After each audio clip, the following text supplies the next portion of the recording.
Just wanted to make a quick video on this chilly Monday morning.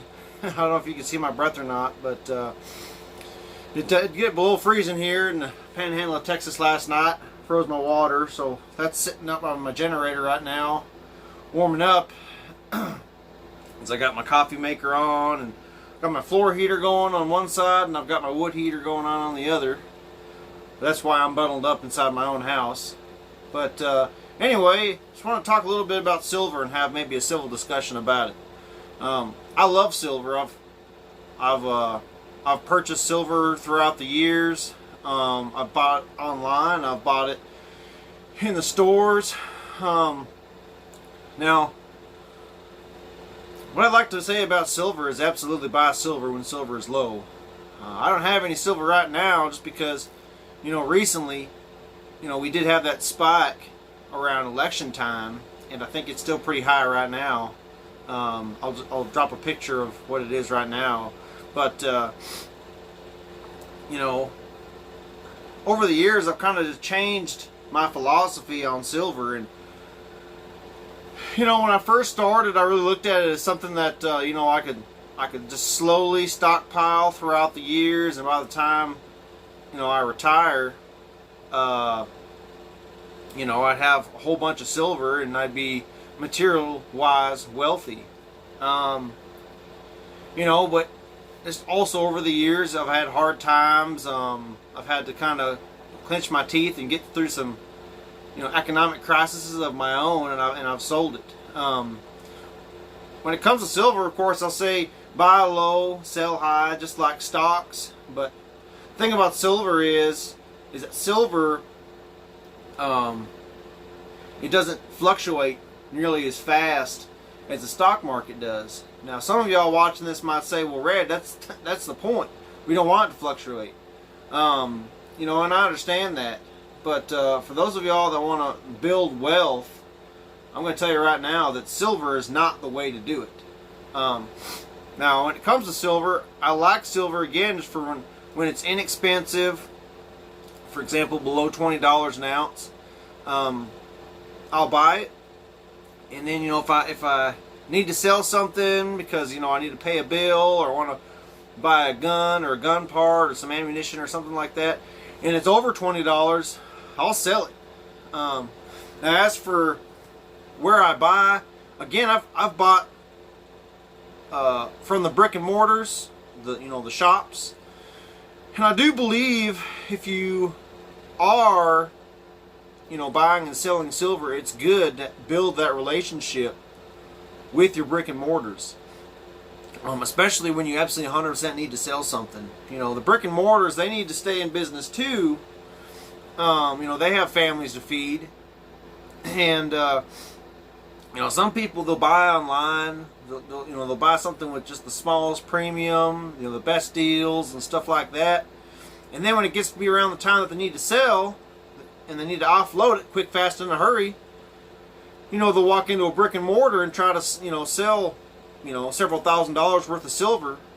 And that guy behind the counter, again, he's got a family to feed, and especially if the price is high, we'll say over $20 or close to $30 an ounce or whatever like that, he's not in a mad rush to buy all that silver, because he knows it's going to be extremely difficult for him to make money off that. But if you have that relationship with somebody, especially if you're buying and selling small time to a whole bunch of brick and mortars in your area, hopefully those of y'all watching this, you have a bunch of brick and mortar stores in your area. You can sit there and figure out, well, who are the guys that are going to screw me no matter what? Who are the guys that are in it for the hobby, that enjoy the hobby the same way that the rest of us do. When you build those relationships, especially if you're in a pinch and need money, they're a lot more likely to give you a little bit more bang for your buck when they're buying that silver from you. I'm not against buying it online. One of my favorite places to get silver is I'll include a picture here, but it's right here in Texas. It's actually in Shiner, Texas, the same town that makes Shiner Bock. And you know what? I love their their runs on the various Texas mints and stuff like that. I love it. Those of y'all that are watching this that may not know, I'm what's called a Texas Nationalist, which means not necessarily that I want a freedom in Texas, which in the future that may well be, but in the meantime, what we can do as Texas Nationalists is support our Texas businesses and our local businesses. So that goes for the brick and mortars, but that also goes for the folks actually punching out the silver and minting it. And plus they're just extremely attractive pieces, anyways. I still kick myself for selling all the silver I have because it's really enjoyable just to collect it and just have it in hand and look at it and know this is worth something. And it's for me as a Texas Nationalist, I look at it as this is part of my state. This is part of who I am as a Texan. When it comes to buying silver stocks or buying silver certificates, that's all fine and dandy, I guess, especially if you don't have a lot of room to actually store your silver. But I just recommend, if you are going to buy silver, have it in hand, because it's a whole heck of a lot easier for when you're bartering. And I do a lot of bartering, especially with my fellow panhandlers that are into guns the way that I am, and we don't necessarily like Uncle Sam in our business, and we sure don't really like the fiat currency that we have. Trading with silver is something that a lot of us do, and it's harder to do that when you have a silver stock or a silver certificate. When you're bartering stuff in the back alleys and in the parking lots, they want something in their hand. That's why cash deals are so common, and folks don't necessarily want you to send them PayPal unless they really know you, even as safe as PayPal is. So really, that's just kind of sort of what I want to go over with silver. If you're going to buy silver, actually buy it. And whether it's the rounds or the bars, whether it's the low premium stuff, whether it's the high premium stuff. Just know that, especially when you go to sell, the high premium stuff is not going to fetch nearly the price that a lot of y'all think it is. Especially in a crisis, in a crunch, if you really need $1.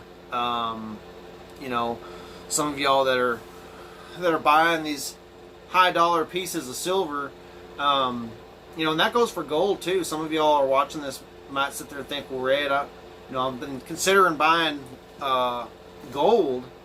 Well, in a pinch, when you go to try to sell that gold, it's over $1,000. I think it's close to $2,000. I'll include a picture of where it's at right now. But when you walk into a shop, or if you're talking to somebody, face to face off the street, they're a lot less likely to just cough up $2,000 to buy a single ounce of gold. Especially if you have larger pieces like bars of gold that are we'll just say 10 troy ounces or whatever.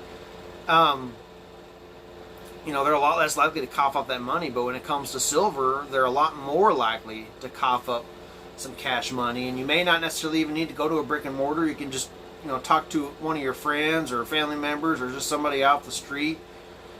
You might email somebody off of arms list that you're trying to buy a gun from and say, hey, will you take silver? There's a very good chance that they will. But if you say, hey, will you take gold for this?